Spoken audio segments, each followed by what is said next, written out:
Hello दोस्तों, आपका स्वागत है हमारे YouTube चैनल अतुल कुमार शर्मा में। संविदा शिक्षक से जुड़ी कोई नई जानकारी हो या पाठ्यक्रम के अनुसार आप कैसे तैयारी करें, इस विषय में कुछ बताना हो, मैं अक्सर आपके पास नए नए वीडियो द्वारा नई नई जानकारी लाता रहता हूं। उसी के संदर्भ में आपने जो मेरे कमेंट बॉक्स में या मैसेज द्वारा जो भी क्वेश्चन पूछे हैं संविदा शिक्षक या अतिथि शिक्षक से भर्ती से लेकर, उन्हें मैं एक डायरी में लिख कर लाया हूं और जैसा कि मैं हमेशा करता हूं उन्हें पढ़ता चलूंगा और आपको आंसर देता चलूंगा, जिससे कि ये जो सूचना है आप सभी के पास पहुंचे और आप अच्छे से तैयारी कर सकें। यदि अतिथि शिक्षक की बात करें तो उसकी भी इंफॉर्मेशन आपके पास पहुंचे। तो हम आज शुरू करते हैं वीडियो इन्हीं क्वेश्चनों के साथ। तो सबसे पहले, जैसे मैं हमेशा कहता हूं कि आप सभी का बहुत बहुत धन्यवाद कि आप मेरे चैनल को इतना प्यार दे रहे हैं, इतना सम्मान दे रहे हैं। यही वजह है कि हमारा चैनल अब 3 लाख के करीब पहुंचने वाला है, यानी आप कुछ दिनों में देखोगे कि 3 लाख व्यूज पूरे हो जाएंगे। तो ये आप सभी का प्यार है और आप सभी का विश्वास है कि मेरा ये चैनल है वो 3 लाख के करीब पहुंच रहा है। तो इसके लिए आपको दिल से धन्यवाद। तो चलें हम पहला क्वेश्चन लेते हैं। सर, संविदा शिक्षक का नोटिफिकेशन कब तक आने की संभावना है, नेहा जी ने पूछा है। और अधिकतर ये क्वेश्चन मेरे हर एक वीडियो पर पूछा गया है। जो भी नए व्यूअर्स हैं वो पूछते हैं कि सर आप बताएं कि अब नोटिफिकेशन कब तक आने की संभावना है। और जैसे कि मेरा पिछला वीडियो था, मैंने उसमें आपको बताया था कि माननीय मुख्यमंत्री जी ने घोषणा की है कि जो नोटिफिकेशन है वो अप्रैल के लास्ट में और मई के स्टार्टिंग में जारी हो जाएगा। खासतौर से उन्होंने जोर देके कहा है कि अप्रैल के लास्ट में इसका नोटिफिकेशन आ जाएगा और जैसे इसकी मई और जो जून है उसमें इसके एग्जाम हो सकते हैं, क्योंकि स्कूलों की उस टाइम पर छुट्टी रहती है। एक तो वो कारण है, तो आपको स्पेस अच्छा मिल जाएगा, क्योंकि अभी मार्च या अप्रैल में कराते तो उस समय एग्जाम चल रहे थे, तो अभी एग्जाम फ्री है। तो ये एग्जाम आपको मई और जून में मिल सकते हैं। और जैसे कि माननीय मुख्यमंत्री जी ने घोषणा की थी, आपको अप्रैल के लास्ट में इसका नोटिफिकेशन देखने को मिल सकता है और बहुत कम समय बचता है इसकी तैयारी के लिए। इसलिए मैं बार बार ये इंफॉर्मेशन आपसे साथ शेयर भी की है, कमेंट बॉक्स में भी डाला है कि आप तैयारी जारी रखें। तो प्लीज आप तैयारी जारी रखें और जब हमारे सीएम साहब ने घोषणा की है तो वो घोषणा सही है। आपको अप्रैल के लास्ट में इसका नोटिफिकेशन देखने को मिल सकता है। तो यही संभावित डेट है और अभी हम अप्रैल के लास्ट में ही हैं।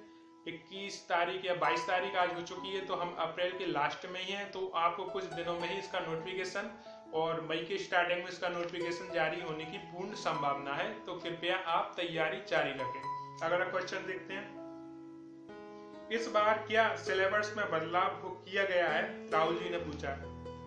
जी हाँ राहुल जी, इस बार सिलेबस में बदलाव किया गया है और अधिकतर दोस्तों ने पूछा है कि नया पाठ्यक्रम क्या है, सिलेबस क्या है। सिलेबस के ऊपर मैंने जितने वीडियो डाले हैं शायद किसी और टॉपिक के ऊपर डाले हों, अलग अलग भी डाले हैं और मैंने एक कंबाइंड वीडियो भी डाला है। हालांकि जो हम 2011 की बात करें सिलेबस की, तो उसमें आपका जो मेन सब्जेक्ट होता था वो 100 नंबर का होता था और जो मिक्स होते थे वो 50 नंबर के होते थे। ऐसा कुल मिला के आपको 150 नंबर का आपको एग्जाम देना होता था। लेकिन इस बार जैसे कि नया सिलेबस लागू किया जा रहा है, उसके अनुसार आपको 30 नंबर का बाल विकास, आप फर्स्ट लैंग्वेज चुनेंगे, एक सेकंड लैंग्वेज चुनेंगे अपनी हिंदी, इंग्लिश, संस्कृत, उर्दू, इन भाषाओं में से। तो वो 30-30 नंबर के होंगे, यानी फर्स्ट लैंग्वेज 30, सेकंड लैंग्वेज 30 और आपके बाल विकास 30। तो ये कुल मिलाकर आपके 90 नंबर हो गए और जो आपका मेन सब्जेक्ट होगा वो होगा आपका 60 नंबर का। ऐसे कुल मिलाकर 150 नंबर आपके पूर्ण हो जाते हैं। लेकिन यह सिलेबस जो अभी बताया जा रहा है ये फाइनली नहीं है। जब आपका नोटिफिकेशन आएगा हो सकता है उसमें थोड़ा और चेंजेशन आपको देखने को मिल जाए, लेकिन अभी तक जो प्राप्त सूचना है या जानकारी है उसके आधार पर यही सिलेबस बताया जा रहा है और हो सकता है कि यही सिलेबस फाइनली हो। लेकिन जब तक नोटिफिकेशन नहीं आ जाता हम कोई भी बात को पक्के तौर पर नहीं ले सकते, क्योंकि इस साल जितने नियमों में बदलाव हुए हैं, सिलेबस में बदलाव हुए हैं, उतना पिछले साल नहीं हुए थे। तो अभी जो सिलेबस है वो यही है और यदि सिलेबस में कोई बदलाव होता है तो मैं आपके सामने वीडियो लेकर आऊंगा ही। अगले क्वेश्चन पे चलते हैं दोस्तों हम। सर अतिथि शिक्षक में हमें कैसे कौन सा स्कूल मिला है इसका पता कैसे लगाएं, आरती जी ने पूछा है। अतिथि शिक्षक से लेकर बहुत सारा कंफ्यूजन है दोस्तों। पहले तो यह है कि चॉइस फिलिंग हो चुकी है, तो हमें अलॉटमेंट लेटर कैसे जारी होगा, हमारा स्कोर कार्ड हम कैसे देखें, जो नए फ्रेशर हैं उनका चॉइस फिलिंग कब होगी, ये सब कंफ्यूजन है और इसके क्वेश्चन मेरे पास आते रहते हैं। तो सबसे पहले तो दोस्तों, यदि आपकी चॉइस फिलिंग हो चुकी है तो आप स्कोर कार्ड देखना चाहते हैं कि आपकी स्थिति क्या है, तो सबसे पहले आप जाएंगे एमपी एजुकेशन पोर्टल पर। एमपी एजुकेशन पोर्टल में आप गेस्ट टीचर के अंतर्गत गेस्ट टीचर का वहां पर एक फीचर होगा, उस पर जैसे ही क्लिक करेंगे उस आइकॉन पर तो वो ओपन हो जाएगा।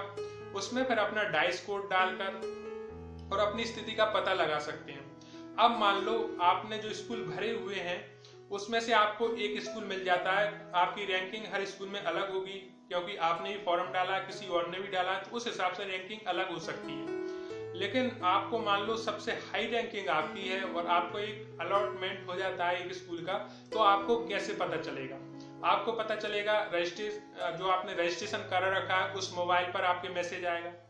और यदि मैसेज नहीं भी आ रहा है, कई बार अटक जाते हैं मैसेज, अधिकतर तो मैसेज से आपको मालूम पड़ जाएगा, लेकिन मैसेज नहीं आ रहा है तो आप एजुकेशन पोर्टल के जो आपका एक पासवर्ड दिया होगा और आपका डाइस कोड होगा और आपका आधार कार्ड होगा, उसके वहां पर ऑप्शन दिए रहते हैं, वो डालकर आप वहां तक पहुंच सकते हैं, अपनी स्थिति का पता लगा सकते हैं। और यदि आपको कोई स्कूल अलॉट हो चुका है तो उसका भी नाम वहां पर दर्शाया जाएगा, तो ये आपको मालूम पड़ जाएगा कि आपको कौन सा स्कूल अलॉट हुआ है। तो प्लीज आप उसको ज्वाइन करें। और बहुत से भाई बहन ऐसे थे जिन्होंने मुझे मैसेज में लिखा कि सर आपने बताया, उसके बाद हमने अतिथि शिक्षक के लिए स्कूल ज्वाइन कर लिया, तो उनके लिए मैं बहुत धन्यवाद दूंगा कि आपने मेरी बात सुनी और आपने ज्वाइन कर ली। इससे आपको लाभ मिलेगा, इससे आपको बेनिफिट जरूर मिलेगा, क्योंकि एक तो आप गेस्ट टीचर में आ गए और इसका एक्सपीरियंस आपको हो रहा है, तो उसका आपको लाभ मिलेगा। तो उनके लिए विशेष धन्यवाद। और जैसे कि आपने पूछा कि कैसे हमको मालूम पड़ेगा, तो आपको मैसेज के द्वारा ही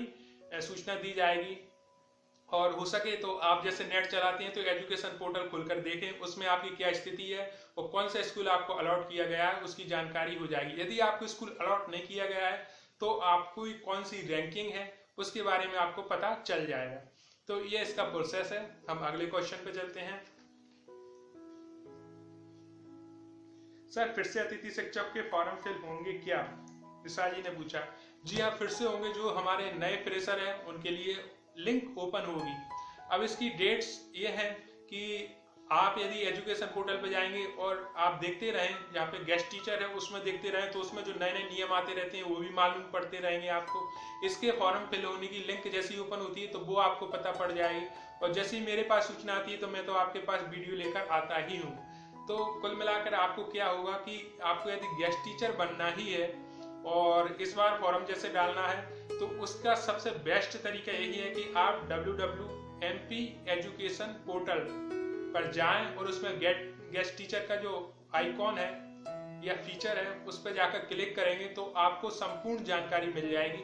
और यदि आप फॉर्म फिल कर चुके हैं पिछले सत्र में, जैसे कि उन्हें बेनिफिट दिया जा रहा है, तो आपको यथास्थिति अपनी मालूम पड़ जाएगी कि हमारी रैंकिंग क्या है। और यदि आपको कोई स्कूल अलॉट हो चुका है तो उसका भी पता पड़ जाएगा। तो ये सबसे बेस्ट तरीका है। और सेकंड ये है कि इसकी जैसे ही चॉइस फिलिंग का लिंक ओपन होगा तो मैं आपके सामने वीडियो लेकर ही आऊंगा। इसके अलावा दोस्तों और भी क्वेश्चन थे। बहुत से लोगों ने कहा कि इस बार संविदा शिक्षक भर्ती होगी सर, क्योंकि बहुत सी वेबसाइटों पर लिखा आ रहा है कि असिस्टेंट टीचर की भर्ती होगी, संविदा शिक्षक की नहीं होगी। तो मैंने आपको पहले ही बताया था, असिस्टेंट टीचर यानी सहायक शिक्षक, शिक्षक, वरिष्ठ शिक्षक हिंदी में ये बोलते हैं, इंग्लिश में उसका नाम बदल जाता है। तो असिस्टेंट टीचर की भर्ती होनी है। क्यों होनी है? क्योंकि संविदा पद जो है वो खत्म कर रही है सरकार। जो हमारे अध्यापक हैं उनका सविलियन चल रहा है, तो जब वो पद ही नहीं रहेगा तो उसकी जो नाम है वो बदल जाएगा। तो उसमें जो रहेंगे नियम वो यही रहेंगे। थोड़े आपके पे स्केल, बेनिफिट्स अलग हो जाएंगे। क्या गवर्नमेंट टीचर के बेनिफिट्स अलग होते हैं और जो आपके संविदा शिक्षक थे उनके बेनिफिट्स अलग होते थे, और जो आपके शिक्षक कर्मी थे उनके अलग होते थे, अध्यापक वर्ग के अलग होते थे। अब सब मर्ज होकर एक एजुकेशन डिपार्टमेंट के अंतर्गत आ जाएगा, तो सबके लिए एक से ही नियम रहेंगे। तो वो नियम थोड़े बदल जाएंगे, लेकिन आपको कंपटीशन वही फाइट करना पड़ेगा जो संविदा शिक्षक में करना था, सिर्फ उस प्रक्रिया का नाम बदल जाएगा। तो ऐसा भी हो जाए तो कोई घबराने की जरूरत नहीं है, कंफ्यूजन की कोई जरूरत नहीं, क्योंकि हमें तो कंपटीशन देना है गवर्नमेंट टीचर के लिए। अब आप किसी भी नाम से ले लो, चाहे संविदा शिक्षक नाम से ले लो और चाहे असिस्टेंट टीचर के नाम से ले लो, भर्ती तो हमें गवर्नमेंट टीचर के पद पर ही होनी है। तो ये आपके कुछ क्वेश्चन थे दोस्तों, मुझे लगा इस पर एक वीडियो बनाना चाहिए क्योंकि ये सबसे ही रिलेटेड थे। और इसमें जो वीडियो में मैं खास बात आपको बोलना चाहता हूँ वो बोलना चाहता हूँ कि हमारे सीएम साहब ने यदि घोषणा की है तो ये नोटिफिकेशन जारी होगा, और यहाँ पर आप यदि पढ़ाई में चूक गए तो बहुत बड़ी चूक कहलाई, क्योंकि इस बार फार्म बहुत ज्यादा भरे होने हैं, कंपटीशन बहुत हाई होगा। 2011 में क्या हुआ था कि जिन्होंने बीएड डीएड किया था और जिनके परसेंटेज यदि 90 में, जैसे जनरल की पासिंग मार्क मानी जाती है, वो 90 91 भी लिया है तो उनकी जॉब लग गई। लेकिन इस बार ऐसा होना नहीं है, आपको पासिंग मार्क से भी हाई लाने ही पड़ेंगे। तो कुल मिलाकर आप तैयारी जारी रखें। आपके कोई क्वेश्चन हो बिल्कुल आप लिख सकते हैं कमेंट बॉक्स में, मैं आपको रिप्लाई देता ही हूँ। साथ में आपको इस वीडियो से यदि 1% भी फायदा मिला तो इसे प्लीज लाइक जरूर करें। इसको आप शेयर करना ना भूलें, क्योंकि बहुत से लोग भ्रमित हो रहे हैं कि अब नोटिफिकेशन आएगा कि नहीं आएगा। तो उन तक आप यदि ये सूचना पहुंचा दोगे तो आपका भी एक पुण्य का काम ही होगा कि आप उन तक ये सूचना पहुंचा रहे हो, जिससे कि वो अच्छे से पढ़ाई कर सकें। तो कुल मिलाकर इसके शेयर जरूर करें। जो हमारे नए भाई बहन हैं जिन्होंने अभी तक हमारा चैनल सब्सक्राइब नहीं किया है तो प्लीज यार सब्सक्राइब करें। मैं मेहनत के साथ वीडियो लाता हूँ, कोई भी इन्फॉर्मेशन हो मैं आपके साथ जरूर शेयर करता हूँ। तो दोस्तों ये कुछ क्वेश्चन थे, आपने ये वीडियो यहाँ तक देखा उसके लिए दिल से धन्यवाद।